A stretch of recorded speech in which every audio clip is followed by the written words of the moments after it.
राहणार रांजणी. काय झालंय, कशासाठी बसलो?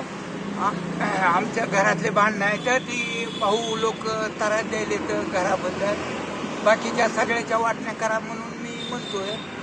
ती म्हणते तर नुसतं घरच ती माझ्या घराच्याच वाटण्या करायच्या. बहिणी उभा केल्या, माझे पुण्यातले घरे विकले, झोपडपट्टीचे. पुन्हा गिरणी एकानं घेतली, शेर एकानं घेतला कारखान्याचा, एकानं शेती घेतली 5 एकर. बाकीचं काहीच मला नाही. कुठला प्रकार आहे? गाव कोणता? रांजणी तालुका कळंब, जिल्हा उस्मानाबाद. ठीक आहे, मग आता तुमची किती दिवस मागणी झालं काय? उपोषणाला बसला तुम्ही? 4 दिवस झाले. शुक्रवारी कुणाला दिले निवेदन वगैरे? कलेक्टर साहेबांना दिले इथं, पुन्हा पोलीस अधिकारी साहेबांना दिले. कोण आलं होतं का विचारायला? काय म्हणले? आले होते. काय म्हणले? बसा म्हणले येते. काल रविवारी होता, परवाला शनिवार रविवारी. आज बी नाही झाले. कलेक्टर किती वय किती तुमचं? 70 पर्यंत असेल.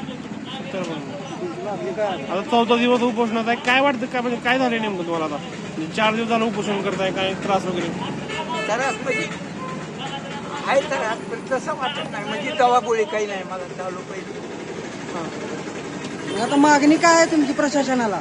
शासनाला मला सगळ्याच्या वाटण्या कराव्या. जागेच्या, घराच्या, हे शेताच्या आहे सगळ्याच्या. ओके.